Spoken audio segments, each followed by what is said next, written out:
I am vegan. Of course I can do a pull-up, or 2, 3, 4. Today we are meal prepping with the meal prep building block method. Schmackopass. And if you're now like, Ja, Maja, what's that? Ganz dünn, aber nicht zu dünn. let me show you.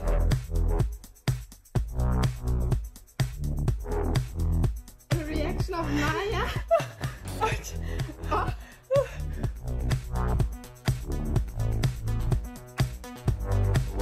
I grew up eating my grandma's Dippelapis, which is basically a huge Kartoffelpuffer.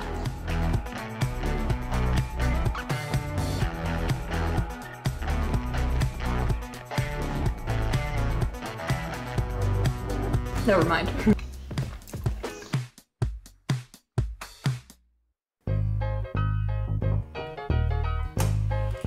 Hallo, komm gern rein. Ich bin Maja von Fit Green Mind, 20 Jahre alt und ursprünglich komme ich aus Saarwellingen im Saarland. Ich bin Foodbloggerin, hauptsächlich auf Instagram, und mein ganzer Blog dreht sich um vegane Rezepte und einfach veganes Essen für jeden. Willkommen in meiner Wohnung. Ich würde sagen, wir gehen zuerst mal in den unspannenden Teil. Hier ist so ein kleiner Flur, beziehungsweise auch mein Kleiderschrank. Also ich habe letztes Jahr Abi gemacht und deswegen musste ich nicht mehr im Saarland sein und habe jetzt mit 2 Kolleginnen eine Firma gegründet, eine GmbH, und die kommen beide aus Stuttgart, und deswegen hat es Sinn gemacht, dass ich auch nach Stuttgart ziehe, und so ist es dazu gekommen. Ich bin keine Fashion-Mausi, ich habe nicht so viele Kleider, deswegen ist hier ein bisschen weniger los.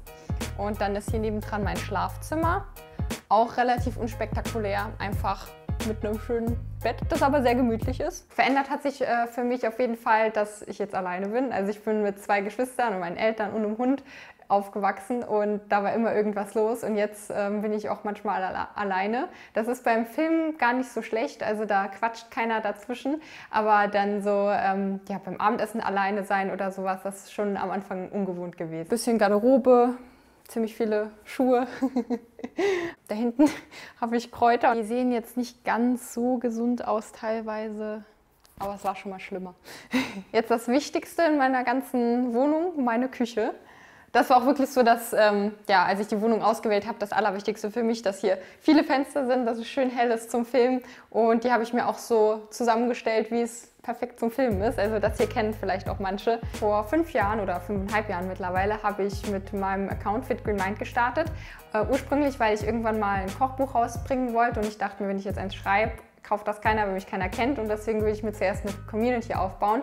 Und ich habe mir auch gedacht, es wäre cool, irgendwas nach dem Abitur zu haben, was ich dann weitermachen kann. Und ich weiß noch, damals mein Ziel war irgendwie so 100.000 Follower bis zum Abitur. Das habe ich jetzt letztes Jahr gemacht und hatte da, ich glaube, 3 Millionen Follower. Also das Ziel habe ich auf jeden Fall erreicht. Hätte mir damals vor 5,5 Jahren an dem Tag jemand gesagt, ja, wenn du jetzt heute das hochlädst, in 5,5 Jahren wirst du 4 Millionen Follower haben, dann hätte ich gedacht, never. Also hätte ich nicht geglaubt.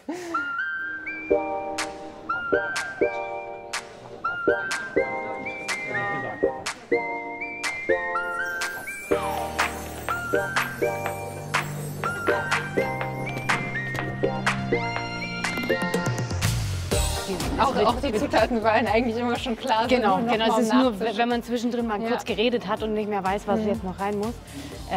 Aber deshalb die Schritte kennst. Heute findet meine letzte von 4 Kochshows statt. Also das sind Live-Kochshows, auf denen ich auf der Bühne stehen werde und live kochen werde. Aber nicht nur das, sondern es gibt auch noch einen Moderator, das Publikum wird mit eingebunden. Die Sachen, die ich auf der Bühne koche, werden auch ins Publikum in Probierportionen gehen. Und die letzten 3 Abende waren schon sehr, sehr cool. Es hat einfach super viel Spaß gemacht, auch so mal zu sehen, wer eigentlich da hinter der Community steckt. Und deswegen bin ich schon aufgeregt heute Abend.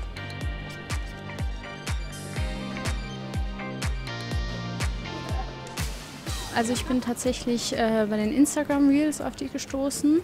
Ich bin seit einem Jahr vegan und ich konnte keinen Anhaltspunkt oder niemanden wirklich finden, der mich so richtig inspiriert hat für Veganismus, und habe dann auch direkt ihr Kochbuch gekauft. Ja, sie ist einfach total natürlich, finde ich, und sehr, sehr nett und total sympathisch einfach. Von dir habe ich schon viel gehört, weil du so einen kleinen Kopf hast. Ja. Das wurde schon viel thematisiert. bemängelt. Wenn es irgendwo drückt oder so, sagst du Bescheid. Nee, ist alles super. Ich mache dir auch wieder so einen Clip hinten in den... Man sieht natürlich bei den Videos auch, dass ihr auch manchmal selber irgendwas daneben geht und das finde ich auch gut, weil es ist halt nicht perfekt. Sie ist ja auch nicht viel älter als wir und ich finde, sie wirkt einfach sehr bodenständig und hat einfach irgendwie auch so eine tolle Ausstrahlung und ich finde irgendwie auch so in dem Alter so viel erreicht zu haben, ist total spannend. Hört sich gut an, die Sessel sind extrem bequem. Ich frage mich nur, bin ich offen genug fürs Publikum? Sehen mich da hinten die Leute genug? Ich sehe jetzt nur ein Auge von dir, aber also ich sehe dich größtenteils. Wäre es denn theoretisch machbar, ein ganz kleines Stück nach vorne zu gehen oder sind wir dann mit einer größeren Arbeit verbunden? Maya ist in so Momenten immer in sich gekehrt und macht vieles auch mit sich aus. Also ich glaube, dass sie dann auch nochmal so den Ablauf durchgeht, aber so ist Maya auch oft im echten Leben. Also eher ruhig, eher zurückhaltend und sobald die Kamera an ist, sobald sie auf der Bühne ist, kommt die Show-Maya raus. So eine Zahl auf Instagram oder auf Social Media kann man sich immer so schlecht vorstellen. Also sie ist so absolut nicht greifbar und für mich ist es viel besonderer zu sehen, dass da wirklich Leute dahinter stecken und auch wirklich Geschichten dahinter stecken und das erfüllt mich einfach. Dankeschön. Hallo!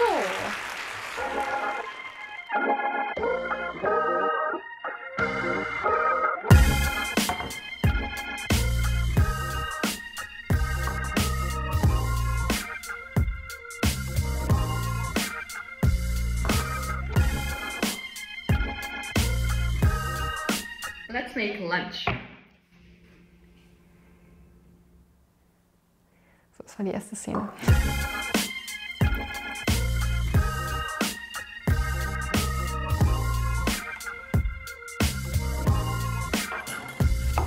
Viele stellen sich immer so ein richtiges Produktionsteam vor, wenn ich meine Videos drehe. Also ich hatte wirklich schon den Fall, dass manchmal irgendwie Leute für ein Interview vorbeikamen und dann gefragt haben, wie, da ist jetzt kein Filmteam da oder so.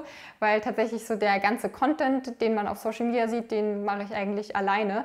Und viel filme ich da mit meinem Handy. Ich mache mir im Vorfeld, bevor ich anfange, ein Rezept zu filmen, schon so ein bisschen Gedanken, wie möchte ich das aufbauen, wie möchte ich anfangen, wo will ich irgendwie einen Cut setzen oder gibt es auch irgendwelche lustigen Wortspiele oder sowas, die ich einwerfen kann, um das Ganze halt auch unterhaltsam zu gestalten. Mojo Rojo, sorry. Mojo Rojo. Ich denke da aber auch nicht zu viel drüber nach, weil ich mache es auch ganz gern einfach mal so ein bisschen spontan. Und da passieren dann natürlich auch manchmal Fails. Nein. Die lasse ich aber auch ganz gern drin, weil ich finde, das gehört halt einfach dazu. Und mir schreiben auch immer wieder Leute, dass sie das so sympathisch finden, dass ich halt nicht alles so perfekt zeige.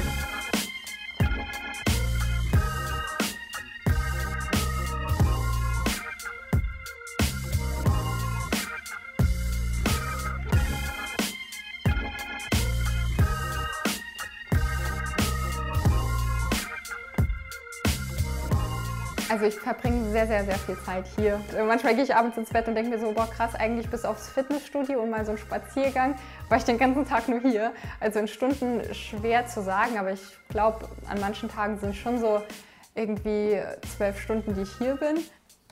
Sauber getrennt? Ja, natürlich. These are Quiggles. Tofu. Ich rede Englisch in meinen Videos, weil ich damit angefangen habe und dadurch ist meine Community jetzt sehr international. Also die wären ziemlich verwirrt, würde ich jetzt auf Deutsch nur noch reden. Und ich dachte mir, ich erreiche damit einfach viel mehr Leute, als wenn ich nur auf Deutsch rede. Und deswegen habe ich das dann einfach so weitergeführt. In der Schule war das dann Übung gleichzeitig? Genau, das war dann, musste ich weniger für den Englischunterricht in der Schule machen. I'm using smoked tofu and crumble or grate it.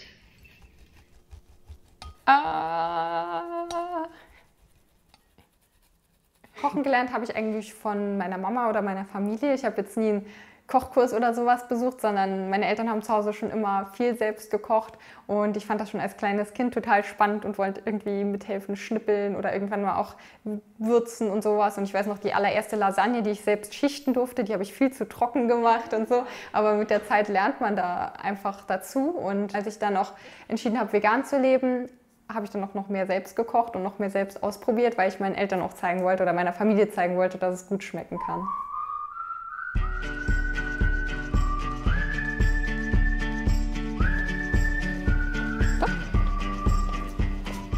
Gucken wir Das mal. hier war noch ein Basilikum, gell? Ja. Genau. Das da ist ein Salbei. So, dann gucken wir mal. Die schönsten. Der hier. Ja, den hätte ich jetzt auch abgemacht. Der ist der allerschönste. Der sieht sogar von der Rückseite schön aus. Immer wenn ich nach Hause komme, freue ich mich total drauf, dass meine Mutter mir eine kleine Tour durch den Garten gibt, weil kommt natürlich auch immer darauf an, zu welcher Jahreszeit ich hier bin, aber jedes Mal sieht es so ein bisschen anders aus und andere Sachen sind reif und ich freue mich dann auch immer voll drauf, Sachen aus dem Garten irgendwie zu verkochen, zum Beispiel Brokkoli oder momentan natürlich ganz viele Zucchini und das ist immer auf meiner Liste ganz weit oben, wenn ich nach Hause komme, das zu machen.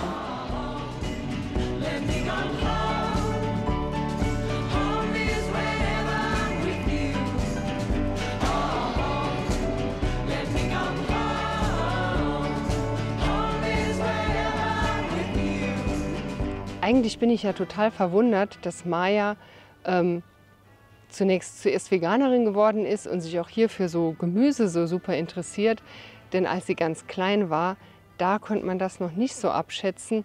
Da hatten wir alle Tricks angewendet, dass Maya und ihre Geschwister auch viele Gemüsesorten probieren und auch essen und hoffentlich irgendwann lieben lernen. Aber am Anfang sah es noch gar nicht so danach aus.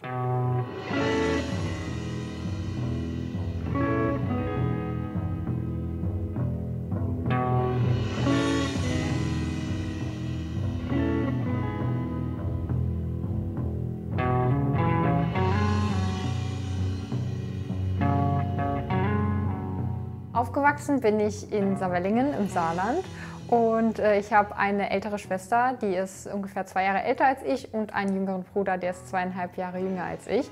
Und später haben wir dann auch noch einen Hund bekommen, den Lucky, das ist ein kleiner Havaneser.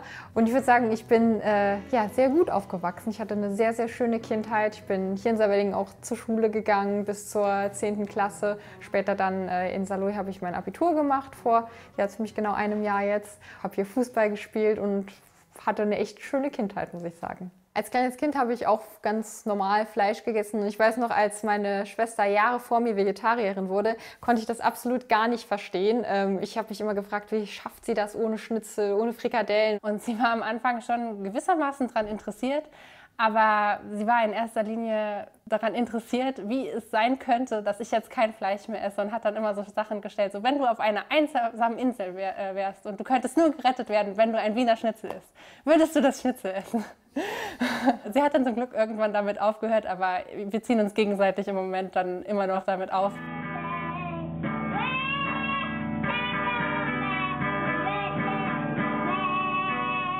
Sie war zuweilen sehr ungeduldig und impulsiv. Ja. Sie war aber auch sehr, ja, konnte sehr wild sein, aber auch sehr kreativ sein. Sie hatte verschiedene Seiten, die sie einfach so so vorgelebt hat. Und dann, das war mittlerweile manchmal etwas anstrengend, aber auch faszinierend. Also du kannst dich schälen und dann hier so den Kern raus. Ich hoffe mal, die sind schön von innen. Ja, wir haben ja noch 3 zur Auswahl. Ich bin vegan geworden, weil ich mich wegen der Schularbeit mit dem ganzen Thema auseinandersetzen musste. Und ja, gerade so, was für einen Einfluss unsere Ernährung auf die Umwelt haben kann, wie viel virtuelles Wasser zum Beispiel in einem Kilo Rindfleisch steckt und sowas. Und das fand ich so krass und so erschreckend, dass ich dachte, vielleicht sollte ich es einfach mal ausprobieren, mich vegan zu ernähren. Hallo, ich bin die Maya, ich bin 16 Jahre alt, ich komme aus Saarwellingen und ich mache vegane Rezepte, verfilme die in Videos und poste die dann auf Instagram.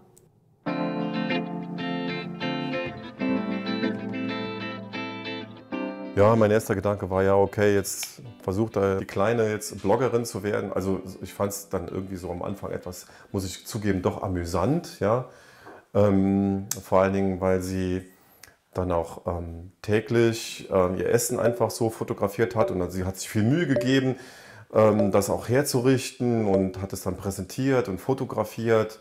Das ist dann wie wenn die Kinder ein schönes Bild malen oder ein Bild malen im Allgemeinen. Man wird nie sagen, oh, ist das hässlich, sondern das hast du gut gemacht.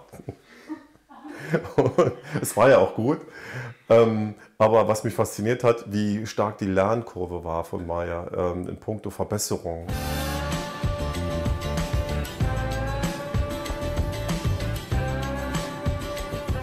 Als Maya dann schon wesentlich mehr Reichweite hatte und auch diese Videos dann gedreht hat, steckte natürlich schon mehr Arbeit drin, als nur so ein Foto zu arrangieren. Und als sie dann langsam in der Oberstufe war und mit der Schule fast fertig war, da haben wir schon ein bisschen ein Auge drauf gehalten oder versucht darauf zu halten, dass die Belastung trotzdem für sie stimmt. Maya kann sich aber sehr gut organisieren. Die hat dann am Wochenende besonders viel halt auch für die Videos gemacht.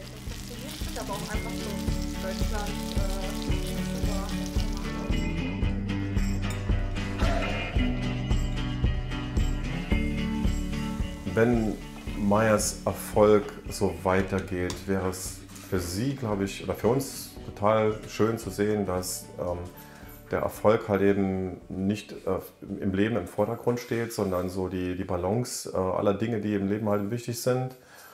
Und ich glaube, das haben wir versucht mal zu vermitteln, dass auch, wenn es jetzt um finanzielle Dinge geht, die zwar wichtig sind, aber andere Bereiche, andere Werte eben auch genauso wichtig sind.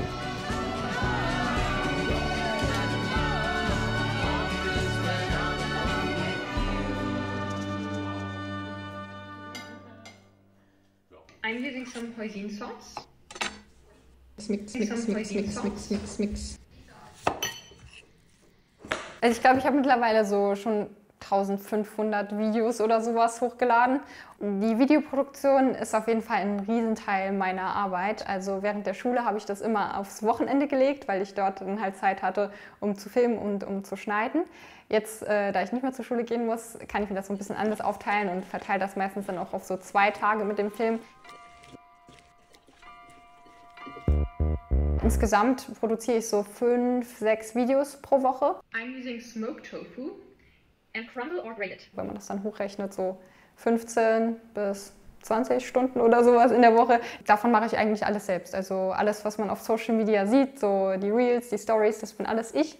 Und ich glaube, ich würde das auch nicht abgeben, weil das ist so, ja, mein Baby.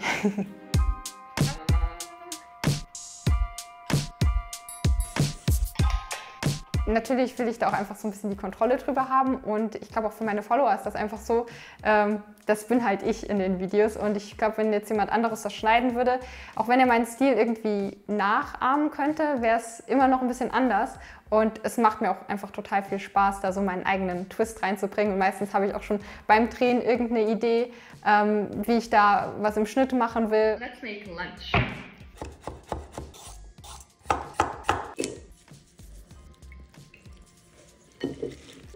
These are Quiggles. Den Zugang zum Account, also Instagram, TikTok, YouTube, den habe nur ich. Niemand aus deinem Team? Nee, nur ich. Das ist secret.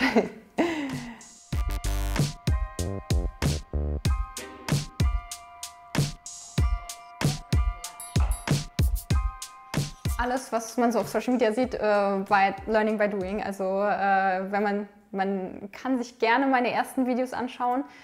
Ich persönlich mache es nicht so gerne. You see mushrooms, I see the best vegan scallops. Let's go.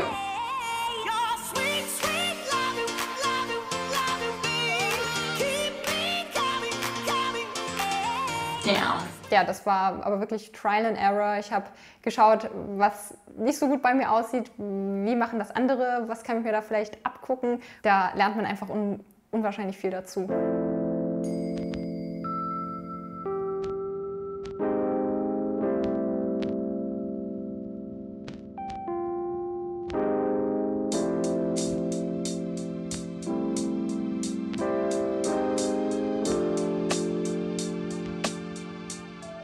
Ich habe nicht angefangen zu studieren, weil ich glaube, das ist jetzt eine ganz große Chance, die ich auch nutzen kann, dass ich jetzt in der Position bin, in der ich bin und die Reichweite habe, die ich habe und dass ich das einfach das Potenzial voll ausnutzen möchte. Und ich habe trotzdem das Abitur, also wenn ich in 2, 3 Jahren trotzdem noch denke, ich will jetzt was studieren, dann kann ich das ja immer noch machen. Und deswegen denke ich, habe ich mir gedacht, erstmal voller Fokus aufs Business aufbauen und wenn das vielleicht nicht mehr laufen sollte oder sowas, kann ich ja immer noch studieren.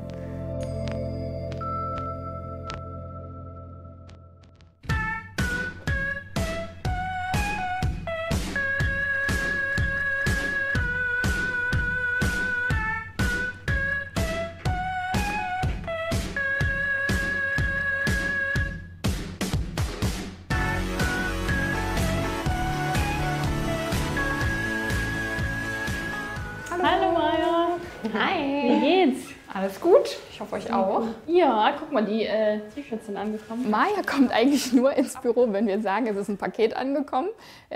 Und sie soll sich mal die Produkte angucken oder was austesten, weil wir machen eigentlich sehr viel über Videocalls. In unterschiedlichen Farben, wie wir es uns gewünscht haben. Kannst du gerne mal testen aus in der Qualität.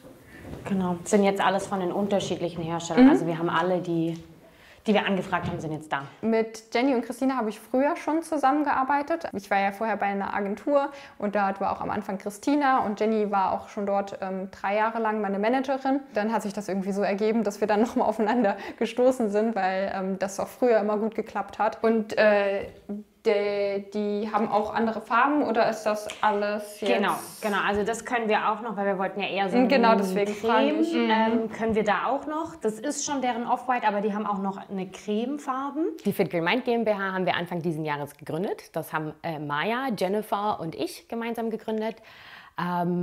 Wir sind also zu dritt, haben keine anderen Leute angestellt, sondern kümmern uns um alles in diesem Trio. Also was gehört jetzt zu einer Firma? Das ist eine Firma und das ist halt das Coole an denen. Die sind so die einzigen, die so unsere Werte vertreten, wie wir es uns eigentlich vorstellen, was bei Fashion ja sehr schwer ist. Ja. Die produzieren in Griechenland, haben eigene Baumwollplantagen, eigene Färbereien und haben uns auch angeboten, dass wir uns das vor Ort mal angucken. Das ist cool. Die Entscheidung, eine GmbH zu gründen, war natürlich schon ein großer Schritt. Jetzt gerade auch, weil ich ja letztes Jahr erst Abi gemacht habe und auch noch nicht so viel Fuß in dem ganzen Berufsleben gefasst habe. Jennifer und ich, wir teilen uns so ein bisschen die verwalterischen Aufgaben auf, aber wir haben auch jeder noch seinen speziellen Bereich. Jennifer klassisch Management, Finanzen, Verträge und ich kümmere mich ganz viel um Kommunikation, Pressearbeit, Networking, Akquise und so weiter.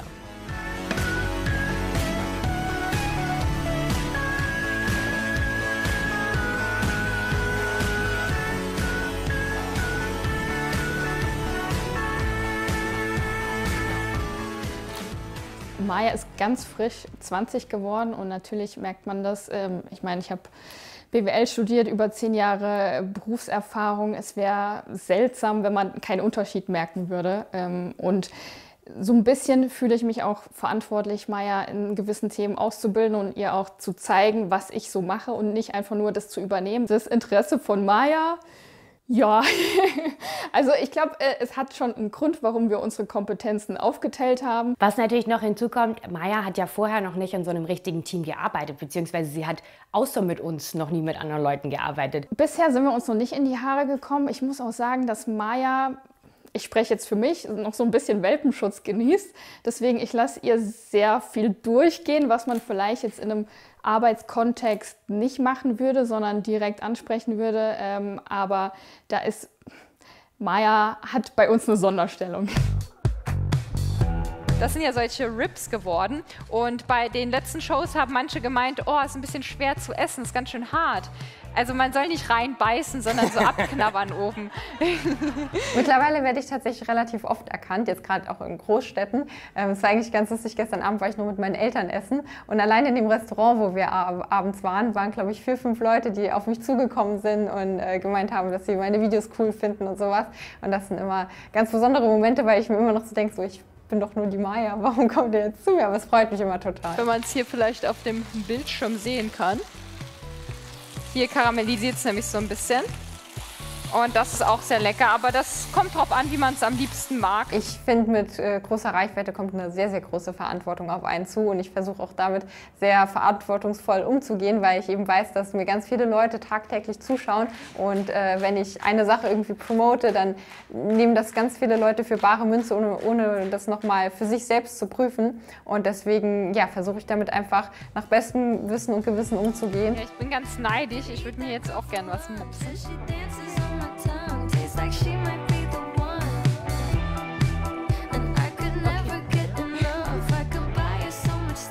Ganz oben bei den Werten steht Nachhaltigkeit und ich finde, das ist auch so ein umfassendes Thema, weil das auch so ein bisschen bewussten Konsum, Bewusstsein mit sich selbst, mit dem Planeten, das alles ist da irgendwie so ein bisschen mit inbegriffen und einfach auch an die Generationen, die noch nach uns kommen, zu denken. Ich kann dir hier drauf unterschreiben, wenn du möchtest. Einfach ganz normal. Dass das halt auch wirklich im richtigen Leben von vielen Leuten ankommt und das berührt mich total und motiviert mich natürlich weiterzumachen.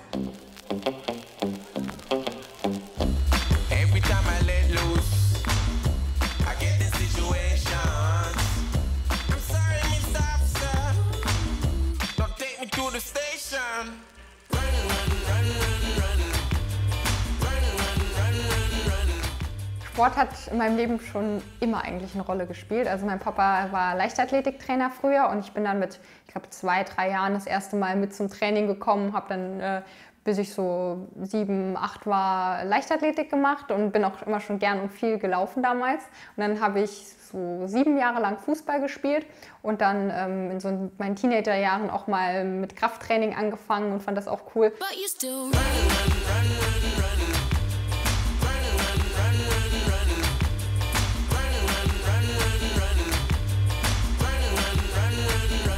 Da ich jetzt für einen Marathon im September trainiere, ist Laufen ein großer Bestandteil meiner Sportwoche und ich liebe es einfach auch total gerne. Ich kriege beim Laufen den Kopf frei und ich gehe so 4-mal die Woche, manchmal auch 5-mal die Woche laufen und zusätzlich dazu mache ich vielleicht noch so 2-3-mal die Woche Krafttraining. Veganer sind schwach und haben keine Muskeln.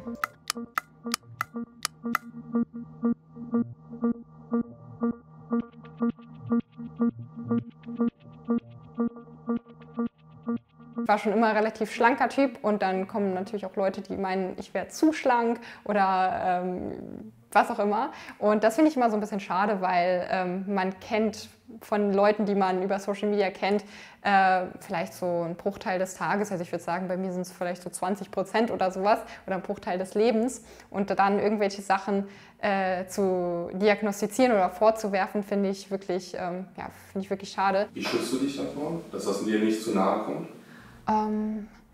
Ich war schon immer ganz gut darin, die Kommentare nicht so direkt auf mich zu übertragen. Also egal, ob es jetzt um vegane Ernährung geht oder irgendwie Hate bekomme ich nicht viel, aber falls es mal irgendeinen blöden Kommentar gibt. Und ich weiß eigentlich ganz gut, dass das, was kommentiert wird, wenn es nicht konstruktiv ist, mehr über den Verfasser als über den Empfänger aussagt eigentlich.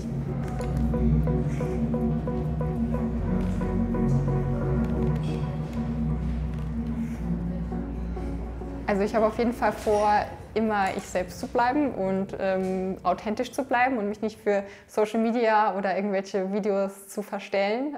Ich glaube, das ist auch so ein Teil meines Erfolges und ich glaube auch nicht, dass ich das irgendwie verlieren werde, sondern dass ich einfach immer ich selbst bleibe.